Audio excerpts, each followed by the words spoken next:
EA Sports. Big. This is gonna be very, very interesting.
Welcome to SSX Tricky.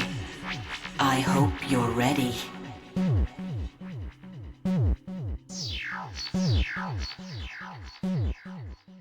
On August 25th, 2023, I uploaded my video on SSX, the first episode in the Rose-Tinted Looking Glass series. In that video, I went stage by stage, explaining why that game was cool and why it's important to me, with a promise at the end of that video to one day do Tricky. And now that we're finally here, I have to say that I'm pretty excited for this episode. We're gonna do some comparisons. We're gonna be looking at the new stuff. And there might even be a hot take here or there.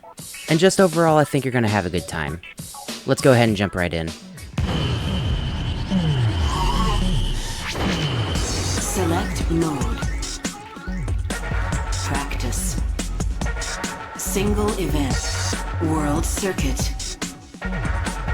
Practice. You're in. So back during the year 2000, Electronic Arts was selected for making the launch title for the PS2.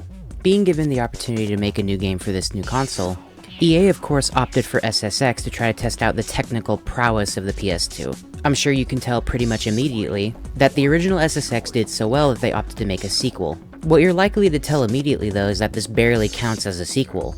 I think it might be quicker to call SSX Tricky something akin to like an expansion or something. All of the stages and most of the characters return from the original SSX. We have a handful of new stages in here as well, and one new mechanic to work on too, which we'll talk about whenever we get to it. It's really interesting though, because if something like this were to come out in the modern day, it would likely get scrutinized for simply being a slightly bigger game that's almost identical to the original. But yeah, I don't know, back then nobody really complained about it. It was just more SSX and people were willing to give that a try. And uniquely, it kind of gives me an opportunity to sort of compare both of the games, because there is a good bit of differences in both of them.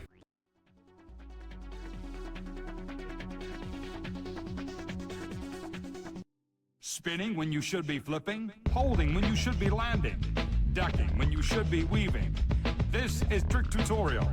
Here you can work out all the kinks and return to blow the competition away. First select a chapter, then choose the trick you wish to see or perform. So here's how this video is going to work. Like in the SSX 2000 video, I'm going to go through and explain the game sort of stage by stage. In between each stage, I'm going to explain little aspects about the game here and there, and we'll do the comparisons and stuff sort of as they come up. Speaking of comparisons, here's the warm-up venue.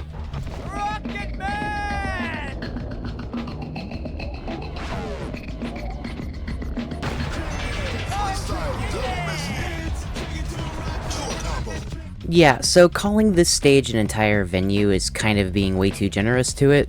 As you can see, all it is a downward slope with one ramp and two rails. The intention of the practice venue is to basically just start experimenting with the controls, get a feel for the jump timing and how to do the tricks and such. The menu prior to starting an actual jump gives you options for things like seeing how specific tricks are supposed to be pulled off. They even let the computer control it if you decide to pick the show me option. Naturally, you also have an option for trying it yourself, And there's a free jump option if you just want to, I don't know, experiment. It's a little cool, I guess. I like the lighting of this area specifically because there's nothing else like it in the game. Definitely makes me wish that there was a full stage dedicated to having this sort of skybox and lighting in it. But interestingly, this is where we're going to have basically our first hot take. And actually, I think I like the warm-up venue in the OG SSX a lot better. I will wholeheartedly admit that this is just some sort of childhood bias at play here. Like, yeah, the original definitely lasts too long. It's way too uniform throughout. But at the same time, I just really like the environment. I like how it's bigger and you have more to work with, basically. Both of these little practice venues serve the purpose of removing all the confusion and distractions so that you have the ability to come to grips with controls. And I don't know, I think just in the case of the original SSX, it does a better job at actually teaching you all of the controls. Like, if you were to jump straight into SSX Tricky, all it would do would basically just give you a control scheme and say, oh, you know, go have fun, go figure it out. Which is not a big thing, it's not hard to figure out how the game works, but like, I don't know. Just kind of weird to me is all. Select mode. What are single event? Select number of players. Select character. Okay.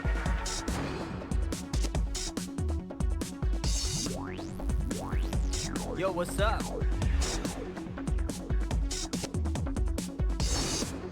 Set up character. Find yourself.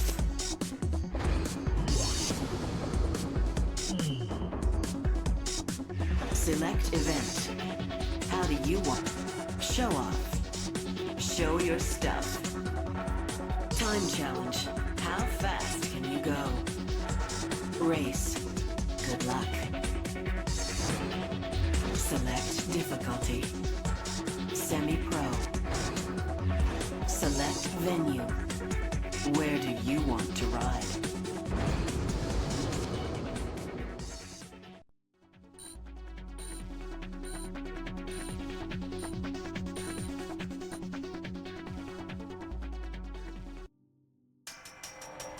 The sparkling gem and first stop in the SSX World Circuit. Garibaldi is a dramatic run, though many spectators and riders alike complain that it is all over too quickly, due in no small part to the angle of descent and profound elevation that the course offers.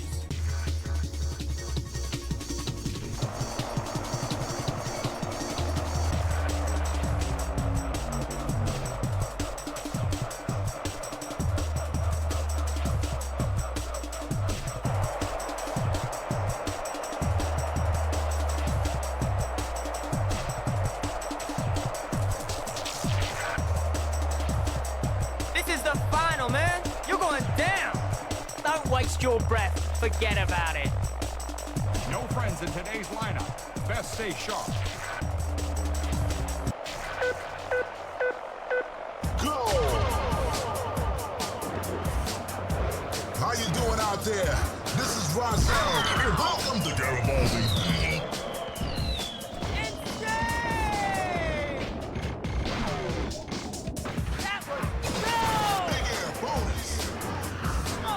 So yeah, we're starting on a high note with this one. For one, this is one of the new stages that Tricky introduces. So cool, we have new stuff immediately. And secondly, I personally think that this is a great introduction into Tricky, and I guess sorta SSX in general. The super noteworthy thing about this stage is that there's kind of nothing noteworthy necessarily. And yeah, I mean on paper that doesn't sound like a good thing, but I choose to think of it as a stage that simply removes all the craziness, which is especially good if you're starting out, but if you don't necessarily want any distractions or any, you know, weird stuff going on, well, I mean, I think there's value in having just a mostly vanilla stage. But that doesn't mean that there's not depth here still. See, SSX is kind of a game where it prides itself on your mastery as a player. All the stages are short enough that you're liable to just play it again immediately afterwards, or just later in the day or in the week or something, sort of getting better and faster as you play the game. The game's super replayable because it takes this sort of arcade game approach to its gameplay. Sort of a big proprietor of this idea are all the little paths that you can take. See, there are these glass signs everywhere all throughout all the stages. These little glass signs with the logo on them will lead into areas called backcountries. For the most part, these mostly function as shortcuts. They're typically pretty dangerous in the stage itself, and it can even be a challenge just getting into the backcountry sometimes. What's kind of interesting to note about the backcountries though, is that they don't have any signage or warnings or anything. I imagine the equivalent in like real life snowboarding or something would be something like going off the intended part of the track and using that to sort of get ahead, maybe illegally almost. But because this is a video game, instead of getting disqualified or something, it's incentivized because there's like a risk-reward factor to it. And any one of the stages has just a ridiculous amount of backcountries in every single one of them. So yeah, I mean, just on that front, it's kind of a huge warrant to go and replay the stages. Because in this way, it means that even the simple stages have some nuance to them, which is pretty cool if you ask me.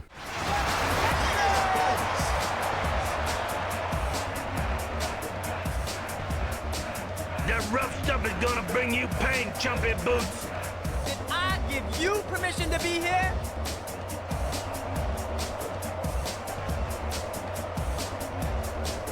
I got the skills to pay the bills. Well done. A first place finish and in record time. Like Quicksilver on the slopes. Snowdream. Feel the dream of snow.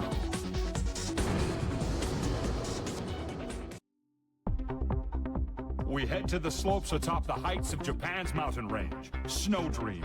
Our new season finds the layout so different from last year's that riders might not recognize it as an old friend. Only the tasteful resort, hot springs, and colorful Japanese ski culture assures us that this is the same track.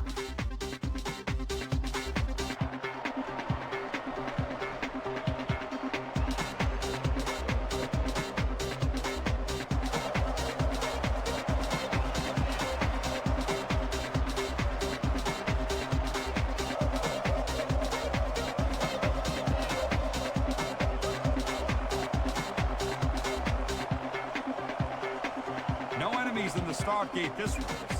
Maybe go easy with the rough stuff. Go! Strap on your board for Snowdream Japan. Backside 540. Good old Snowdream. Easily one of my favorite go-to venues in the entire game. Maybe even series, potentially. Uniquely, this is the only stage that takes place during nighttime, so I'd definitely say it has an aesthetic all to itself. Back whenever I did the SSX 2000 video, I had mentioned that Snowdream was weirdly really cozy to me for some reason. The working theory at the time was basically that the stage was just really small. I guess that pairing with the weirdly warm lighting and everything. And I'm willing to say that that's still kind of the case because of the much wider stage layout in Tricky. But a weird distinction that I actually thought about just a couple of days ago, actually, was that I kind of feel like this game would have benefited a lot from having weather effects of some kind. Just like little snow particles fall on the ground or something. Maybe the dev team didn't think about doing that or something, because I know it's definitely possible. Going further into the series, we would be able to see things like falling snow and stuff. So maybe it was just like a weird oversight or something. But I feel like particularly with this stage, it would have helped a lot. Oh yeah, you're the showstopper. So let's go ahead and talk about controls a little bit more, and that other little mechanic I brought up. So a pretty convenient thing is that if you get really stuck somewhere, if you push the select button, then you'll end up doing a reset. This will typically put you by the nearest reset point whenever you hit the button, at the cost of all your momentum and speed. Tangentially, it also has uses in speedrunning, just because of how the reset point triggers work, which is not exactly my forte, so I won't bring it up again, but it's a thing, it's pretty cool. What I do think is worth mentioning about it though, is that if you're on the previously mentioned backcountries, and if you get stuck somewhere, or you hit some sort of kill box or something, which by the way will force you to reset, it'll end up putting you back on the main path of the track. This means if you decide to reset while you're in a backcountry, you'll end up basically foregoing the shortcut path you would have taken. Given how these paths are riskier and more dangerous anyway, it's sort of like a risk-reward sort of a feature, and some of these backcountries can get pretty ridiculously hard. The other, much more important thing I wanted to talk about is the trick mechanic. On the right side of the screen there, you might have been noticing some sort of meter filling whenever I pull off tricks. Tricks can be performed by both grabbing the board and spinning while you're in the air. Alternatively, grinding on rails also counts as doing tricks. There's one other thing related to tricks that we'll talk about later, but for now let's move on to the next venue.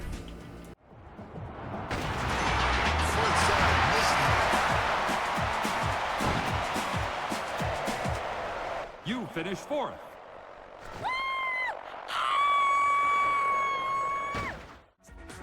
Elysium Alps. Roller coaster on ice.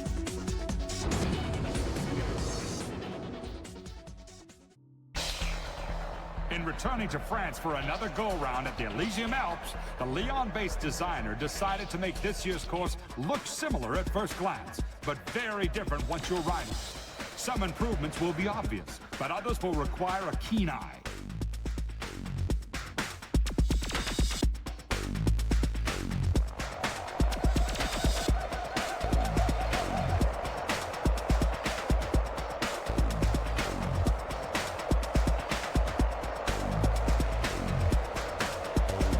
You and me, we're gonna be getting some airtime, baby.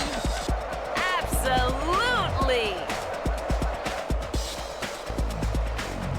You've got friends in the pack today. Should be a good race. Go! Welcome to the Elysium Alps.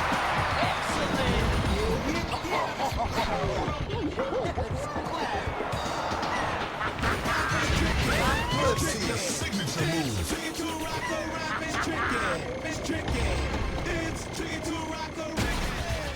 So what y'all might have just noticed there with that little snippet is that I pulled off a really weird trick just then. The most important mechanic and namesake of this game is the ability to pull off Uber tricks. These are basically incredibly long canned animations that you have no way of getting out of once you start them. The reason you would want to ever do an Uber trick is because 1, they give you a bunch of boost, and for 2, every time you pull off an Uber trick, you fill in one letter of that tricky there in the upper right corner. Fill out every letter, and you'll end up getting infinite boost for like, I think a whole minute, maybe even longer. This sort of ties into what I was bringing up earlier with the whole mastery sort of thing that was going on. Because all of the Uber moves are dedicated moves that you have no way of canceling or anything, you basically have to pick your opportunities while you're in the air to pull off an Uber. Because while the benefits might be great, if you end up wiping out for any reason, you'll lose the opportunity to pull off a tricky again until you can fill the boost meter all the way back up. This whole sort of gameplay loop goes a long way to making the gameplay just feel really, really good. And out of all the things that's a definite improvement from the first game, the Uber trick system is definitely like the prime example of the sequel beating out the previous game in just the best way possible. And speaking of the previous game, last time on Dragon Ball Z, I ended up mentioning that one of my least favorite stages was actually Elysium Alps. And playing the games back to back made me realize why that was. Weirdly, sort of the opposite issue that Snowdream had, the sort of expanded map design in Tricky actually ends up benefiting Elysium Alps a lot more in my opinion. Not only is there a lot more breathing room all across the game, but specifically with Elysium Alps, it seems like to me that there's a lot more backcountries and variety in this stage. There's a lot more caves and cliff faces to sort of snowboard down, and with all of that it makes the stage actually feel like it's come into its own now. All of the jumps and stuff in this stage in specific feels a lot more grandiose.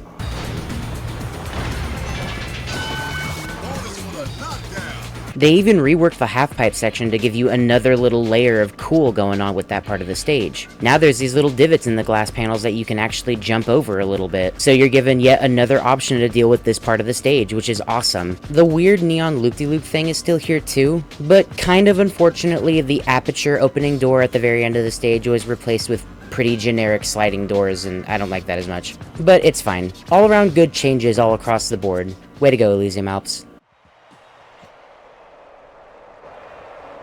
Awesome board work. You know who deserves to win, so show them. Like the old days of the Wild West, our riders get ready for a showdown here at a brand new Mesa Blanca. With a redesigned start area that offers 5 paths, racers will have to be sharp to pick the best line. This smooth course allows for intense speed and big air, all in the orange glow of a southern sunset.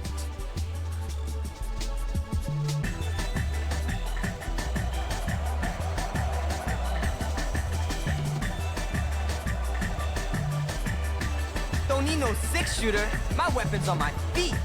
Forged in the fires of competition, tested around the globe, battered and bruised, but never beaten. Mac Fraser. Nope. Go! I am Rozelle here at Mesa Blanca. Double forward flip. So I actually need to bring something up before we get into Mesa Blanca proper here. That little intro cinematic showing off the course before it gets started underwent a change going from 2000 to Tricky, and I have both a theory and a gripe regarding the change. First, let me go ahead and pull a clip from SSX 2000.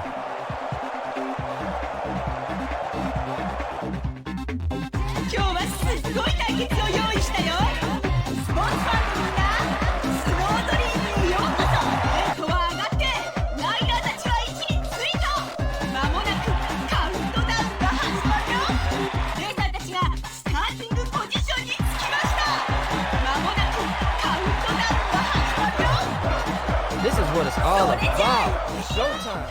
This clip is from the intro segment of Snowdream from the original SSX game. The most immediate and noteworthy change is that instead of having a sort of announcer that's native to the country introducing the stage in whatever language they're from, Tricky instead opts to have a consistent announcer that speaks English introducing the track and what it offers. The reason I think this change ended up happening was likely due to just giving a proper introduction to the stage. It's a good thing to be able to give you sort of a description of what to look forward to and what to watch out for. The issue I kind of have with it though is sort of a surrounding issue all across Tricky, which is definitely going to be another childhood bias thing. It's probably the pinnacle of childhood bias, honestly. I think if you ask most people about sort of the feeling that you get from playing the original SSX, it's kind of fever dreamish. There's a lot of things in that first game that don't really make a lot of sense and definitely seem like something that you would come up with if you were like bedridden sick thinking about snowboarding or something. Both of these games sort of do that to sort of help benefit the sort of cartoony logic that you come across in the game. You can dive headfirst into a wall going 70 miles per hour and you don't break any bones, you don't go to a hospital, you just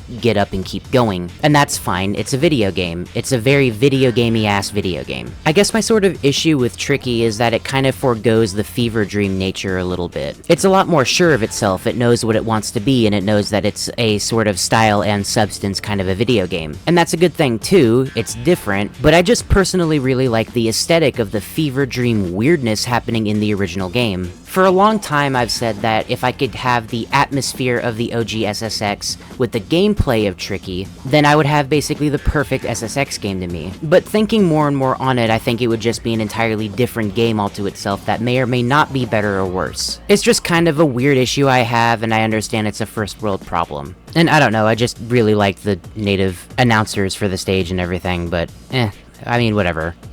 I guess it's fine. Right, so Mesa Blanca. I don't actually have very much to say here. There's actually a backcountry that starts at like roughly the beginning part of the stage, and deciding to go into it will actually lead you to a minecart rail. This particular backcountry can last a long time, basically the entirety of the stage, which is pretty cool. I like the big rope bridge, it's sort of unstable and hard to stay on, and it's sort of hanging right over a kill box, so if you fall then obviously you'll get reset back to where it started. And yeah, I don't know, I guess that's it. Mesa Blanca is pretty cool, we got some crazy stuff coming up here real soon.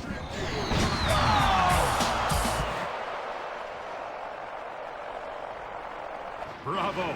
First place and in record time. The semifinals are calling.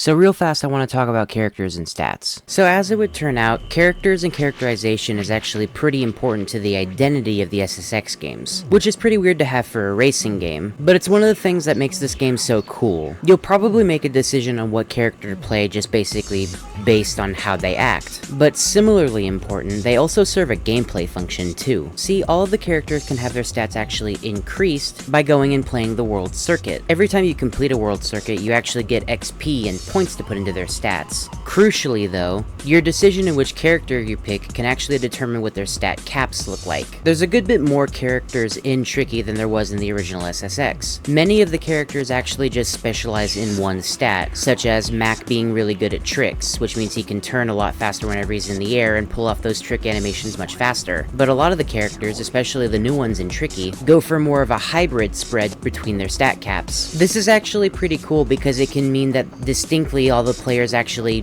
do different things. How they handle and how they perform is not only based off of player preference, but what the game deems fit for them. It's also worth just kind of throwing in here that depending on what board you pick for your character as well, the board you pick will actually further increase their stats. Pretty much as you level up your racer, the boards that are tied to unlocks will end up just sort of beating out the other boards that you started with. And we'll talk about boards a little bit more later because there is some other stuff going on with that mechanic, but also it might be good to know that your uber moves are based largely off of your character and what type of board that they're picking. And I don't know, it's just really neat to see a sort of a character identity be an important factor in a game like this. Not something you would expect from a racing game of any kind. Customized board. A craftsman needs the right tools.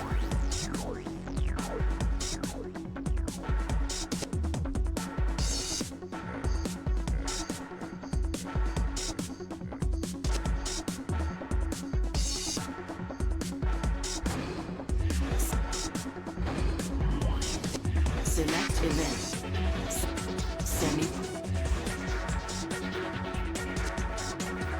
Mercury City Meltdown. SSX. A new way to commute.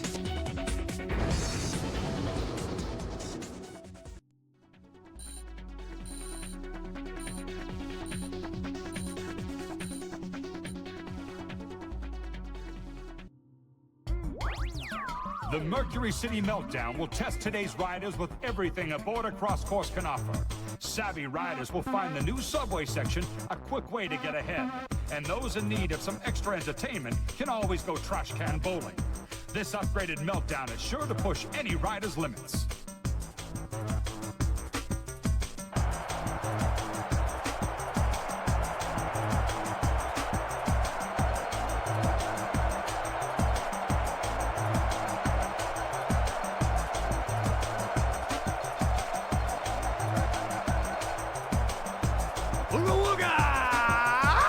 Simon, you need a bath.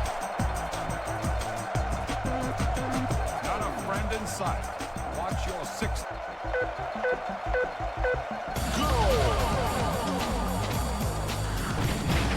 Mercury City Meltdown.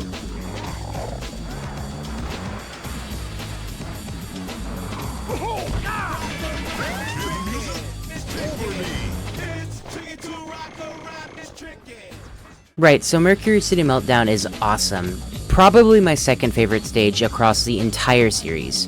Think about if this was real for a second, right? Imagine snowboarding down, like a busy roadway, with most of the traffic still there and going through buildings, basically to act like shortcuts. I want to say that Mercury City Meltdown has by far the most backcountries in it, to the point where even the SSX signs can't keep up anymore. If you pick any particularly suspect window, you can go through it and end up in a hallway or some sort of office building room or something. There's plenty of all-glass skywalks that you can use that just basically work like ice, but it's the fact that you can go through it that's just insane to me. But it's other stuff too.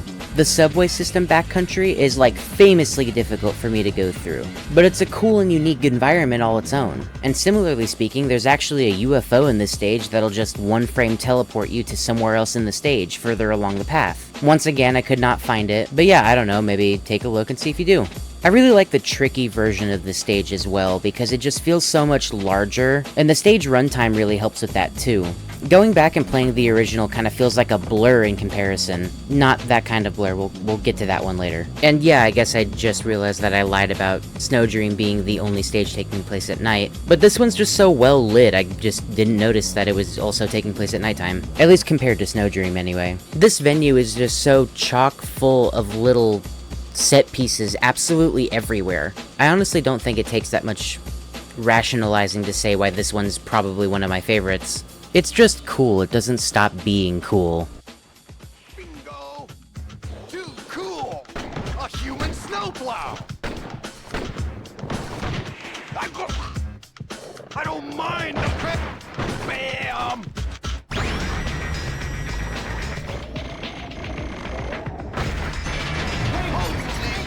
Burn, yeah!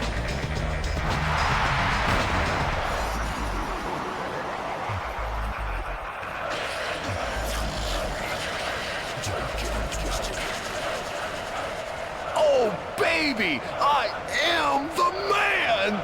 A great, great run. Truly impressive. You're ripping up the race scene.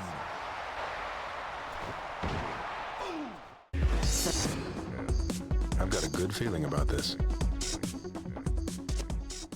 So yeah, what's up with boards? Basically, whenever you pick any character, they have a preferred riding style. You can see this whenever you select a character. The options can range from freestyle, BX, or alpine riders, and this largely determines how many boards of those types you'll see. The boards being separated by type basically means that they have some pretty big gameplay differences between all of them. For the sake of keeping the explanation short and sweet, freestyle boards are basically really small and make it to where it's easy to turn them whenever you're in the air. A lot of the animations for the tricks are way shorter too. Alpine boards are the opposite. They're basically super long boards that can pick up a lot of speed and accelerate really quickly. But their turn speed is pretty awful, even in the best case scenario. And then BX boards are the perfect in between. What might be pretty interesting to know about the Alpine board specifically though, is that for one, they have a de facto front position of the board, which basically means if you're doing a trick and land on the backwards end of the board, if you don't do anything for a couple of seconds, your character will automatically reorientate to the front of the board, which may or may not happen at super inopportune moments. And also, just for the sake of saying it, the longer your board is, the better it is to stay on rails, because you have to basically balance across a rail as you're going down it. So even though alpine boards aren't necessarily very good for tricking, they're actually the best kind of board for staying on a rail, so there's still value in picking them in a trick-based mode like show-off. Oh god, I haven't even explained show-off yet. I'll get to that next time, sorry. The man-made mammoth Megaplex has undergone a massive overhaul. Past challenges of the SSX World Circuit may recognize the locale, but the layout, paths, and jumps have been completely reworked at the staggering cost of $1.3 billion. Getting to the suspended top level is going to be hard. Staying there will be even harder.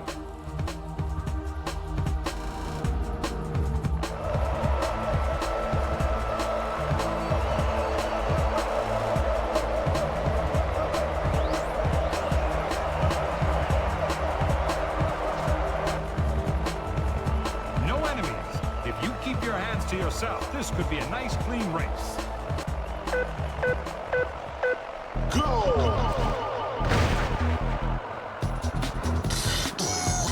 Tokyo, Megaplex. Aw, yeah man, it's Tokyo Megaplex time. So yeah, if you can't tell by the weird indoor skydiving airjet thing, this stage is absolutely insane. And this stage also takes place at nighttime. I am the worst at lying, I guess. So yeah, this stage is like really weird. There's a lot going on in it. It kind of reminds me of one of those weird like Japanese game shows that you may or may not have heard about, where they just have the strangest objectives, and I can easily see something like this kind of appearing in the real world, just, you know, probably in a safer environment. There's a bunch of weird, neat mechanical pieces all over this stage. You can't go 5 seconds without seeing rails or ramps in this stage. The top part of the track has these big metal slides that end up stretching all throughout the entire stage. You got these crazy looking pinball bumpers, and there's even switches on the ground that activate doors and such. They even have air jets to make it to where you can get back on top of the stage if you fell off. How about this glass ceiling section where if the panels break you can actually fall back down onto the stage? So it's a part of the venue that can dynamically change based on what riders have already been down it. And I guess sort of the icing on the cake here is the fact that the stage actually laps.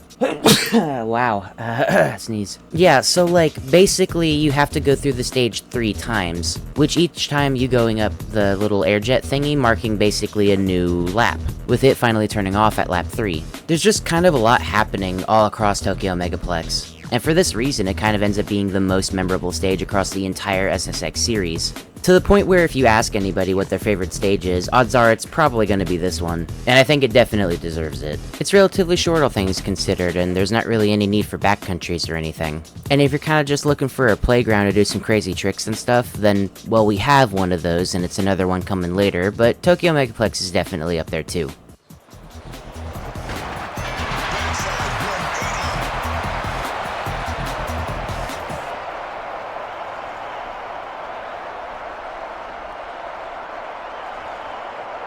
That's almost as good as a day at Broken Head.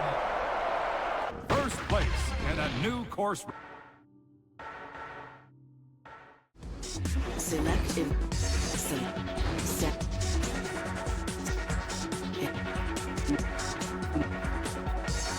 Aloha Ice Jam, a glacial challenge.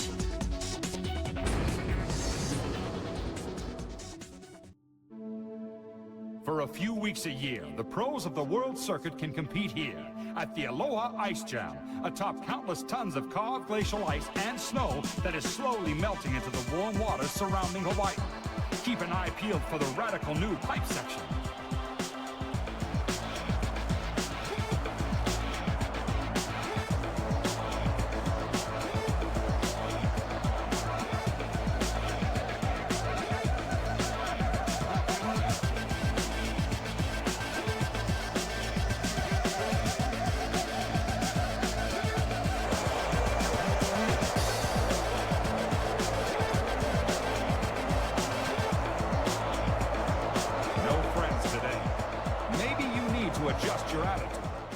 So an interesting thing to note here is something that only appears in SSX Tricky. It started and ended with this game. To my knowledge, this system is referred to as the Rivals mechanic. Essentially what you'll notice here is that basically you can be friends or enemies with certain opponents. When you pick any character, most of the times the other opponents will just be neutral. But most characters usually have at least one friendly character and one enemy character associated with them. Friendlies don't necessarily do anything other than give you some intro dialogue, which you've seen some of that already. But similarly, enemy characters will also have intro dialogue with you that's obviously a lot more antagonistic, but they'll also go out of your way to try to knock you down. So yeah, essentially they'll try to go out of their way to basically mess with you during the race. They go about this by basically making it to where they're going to run into you whenever they see you. Alternatively, they can also shove you, which is a mechanic you can also do if you press any direction on the right stick to shove them over. This is especially problematic if you have more than one enemy. And it's interesting too, because while it is pretty easy to make enemies with certain characters, simply speaking, you just have to keep knocking them down and eventually they'll start to dislike you. There's actually no way to make friends with any characters.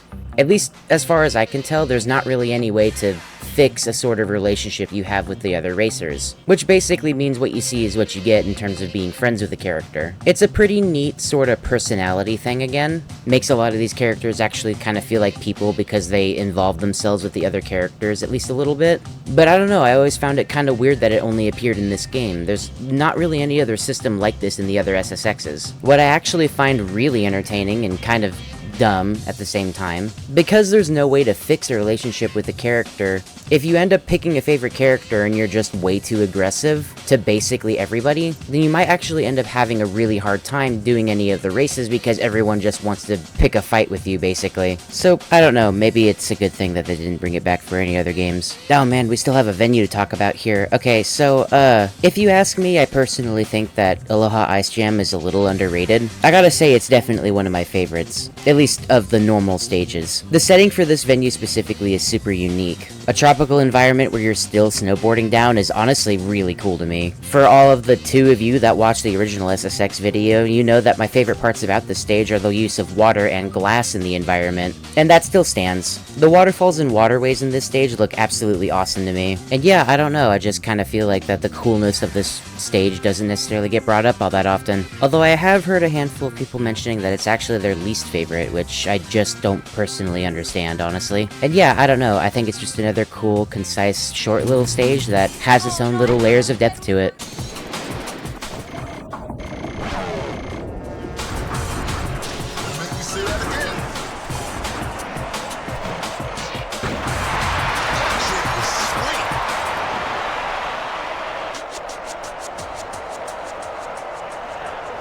Don't take your lack of talent out on me. You really need to unwind, honey.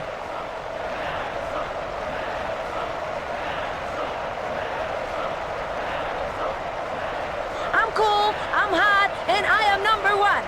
You placed third. You're charging on the race board.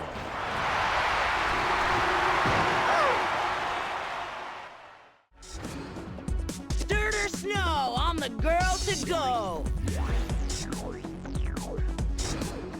Setup. Cut. Select event.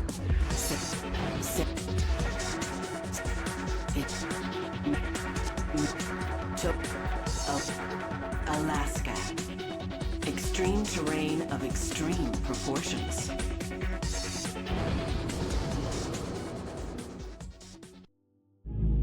The challenge, enormous. The rewards, battle scars and bragging rights. The track, Alaska, the newest member of the SSX circuit. Surviving the onslaught of obstacles and conditions on these slopes is a badge of courage that few can boast to wear.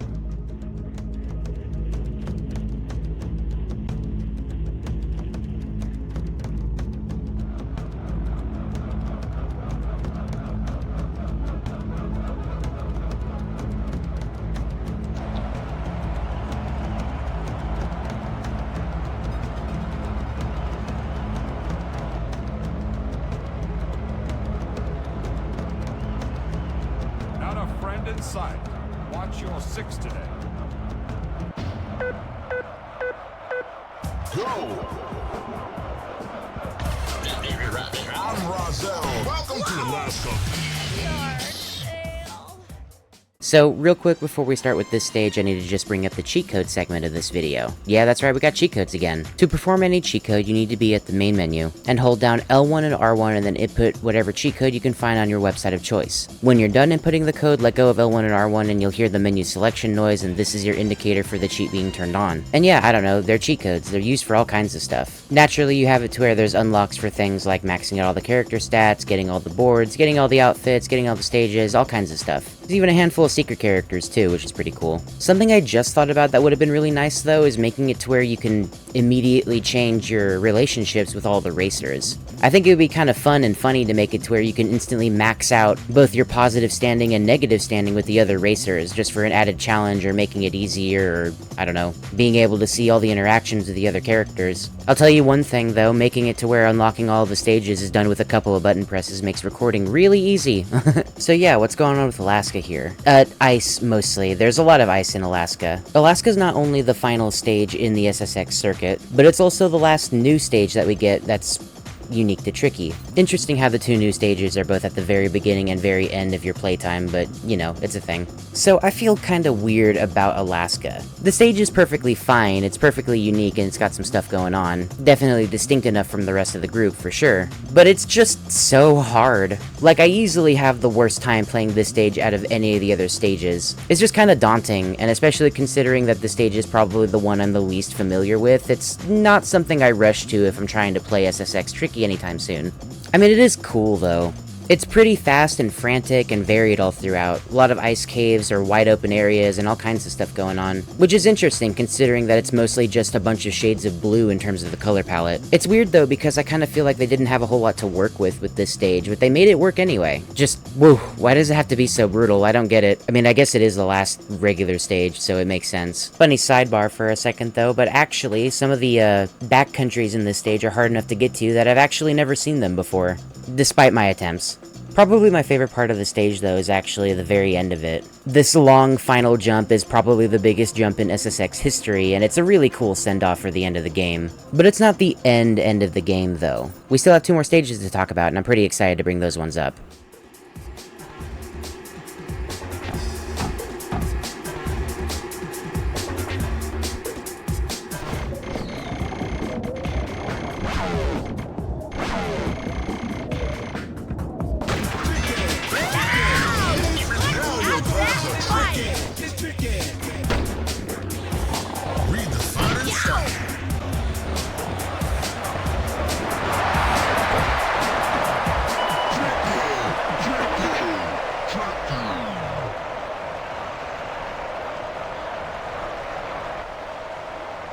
That doesn't cut it, girl!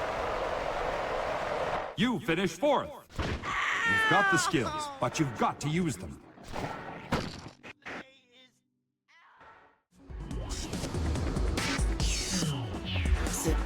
Show. Pipe dream. Defy the laws of physics.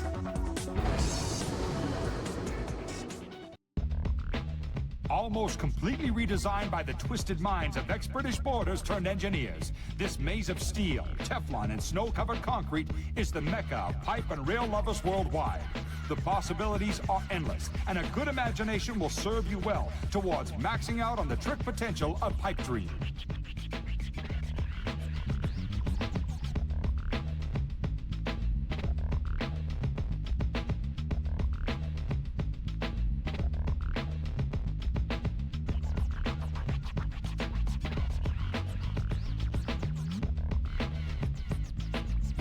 jumps, verts, and rails.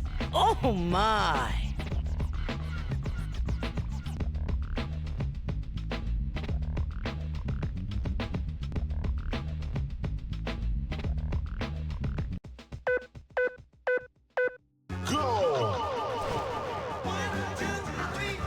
Hey dude, this is Roselle. Let's get crazy on the pipe dream.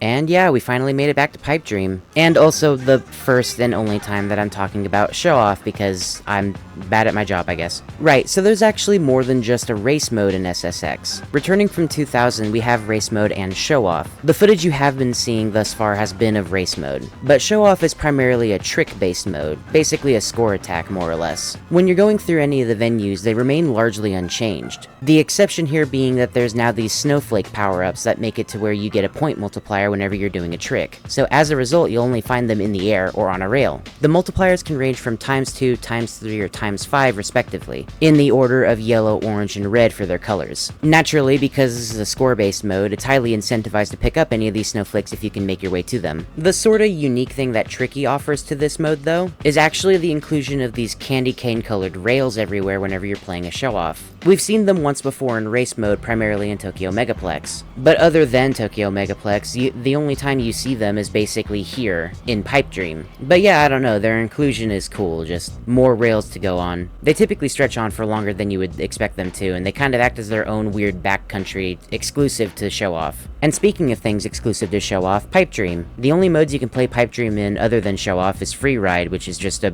mode to make it to where you can go down the stage without any competition, or even score to worry about. Also, just for the sake of saying it, Time mode is the other mode in SSX Tricky that I have barely ever touched because it's basically just race but without any of the racers, so whatever. But yeah, Pipe Dream is really cool. It's basically a snowboarding compound that just lets you do whatever you want with the rails and ramps everywhere. There's a lot of infinite opportunities using things like the half pipe at the end of the stage and other things like that to build up your score as high as you can. And even though it's basically just a trick sandbox, it still has a unique atmosphere, which is super cool. But yeah, one more pedantic rant for the road. I actually think I like the SSX 2000 version of Pipe Dream much better. The issue I primarily have with it stems from it just basically being too samey and tricky. It gets the job done having all of its half pipes and rails, but like, I don't know, there's not enough ramps or other cool unique set pieces going on here. The original had things like a loop-de-loop rail and other little half pipes and stuff to access to, big jumps and stuff,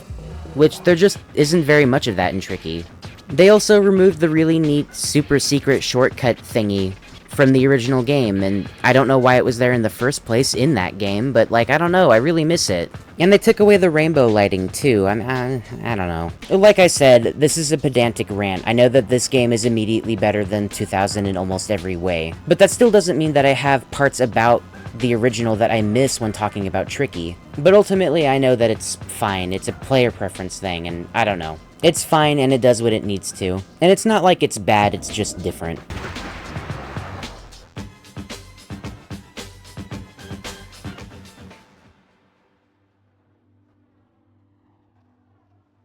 Oh yeah! Girls rule! Congratulations! You picked up a gold medal.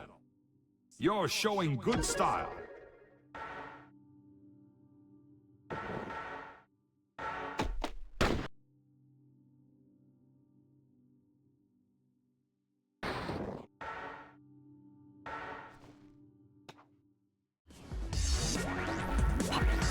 Untracked. Free your board, free your mind.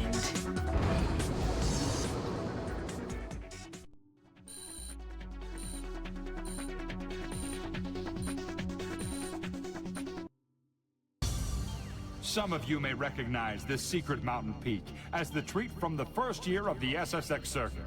However, now you can enjoy a first ever descent down a never-ridden path on the newly discovered North Face. Enjoy it. You've earned it. It's all good.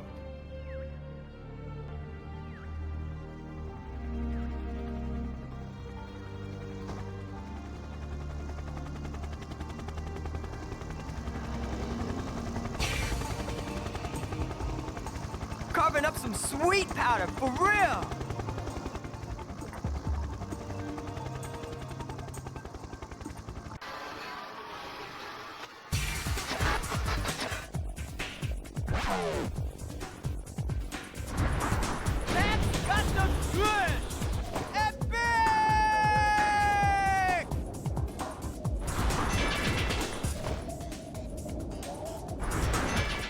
And now we finally made it. Welcome back to Untracked. Interestingly, this is the only stage that can be played in freeride. A serene and secluded mountain with just you, the mountain, and the board. That's it, and that's all you really need. I think it goes without saying that there's a certain mysticism to this stage. It's really cool that the game plays up just this regular old mountain as the ultimate reward. In any other instance, this would be super mundane, but it really works out for this game. And despite the stage being a little more on the difficult side, it nails a really zen atmosphere that's been pretty absent across the rest of the game. But even with that said, it still keeps a lot of the energy from the rest of the game too, so it tonally fits perfectly. I really don't know how else to describe this moment other than magic, especially whenever you're playing the game for the first time as a kid. It really just makes it super special for something that's normally so mundane, and honestly, kudos to the dev team for making that be the case. There's restraint here. There's not an announcer telling you how well you did your tricks or anything. The tricky chanting whenever you have your tricky being filled out isn't present. And while I do hold the opinion that parts of 2000 are still better,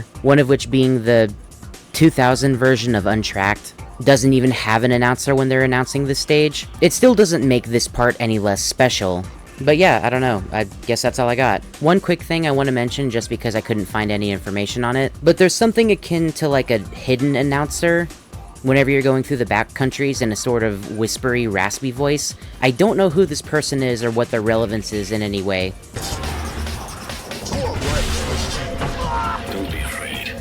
So if you have any information, feel free to tell me, because it's been plaguing me since I've been playing this game. But yeah, other than that, I guess it's closing thoughts time. It's gonna sound really silly, right? But like, I don't know, the SSX series is one that's really important to me and to many other people too. SSX, and Tricky especially, stand as one of the games that just, I don't know, I pick up and play if I need to unpack from a stressful day of work or whatever is going on in my life. Or even if I just don't know what to play, then I'll just, I don't know, zone out and start zenning to whatever's going on in this game. And it's kind of perfectly made for that. All of its systems and gameplay are super video gamey, certainly. But I believe in this way it basically comes out as a game that doesn't necessarily ask the player of too much, other than just to enjoy what they're playing, and that's really cool. I've certainly had my gripes with Tricky just here or there little pedantic reasons, but let me be the first to tell you here that if there's any game that you want to start out with playing, definitely start with Tricky.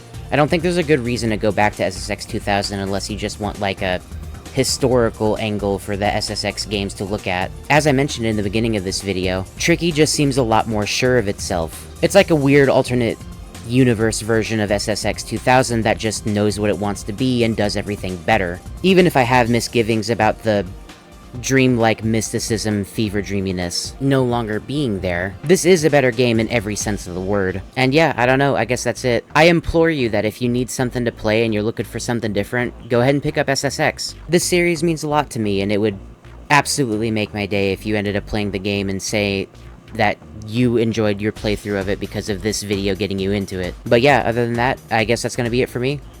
Have a good day, everybody.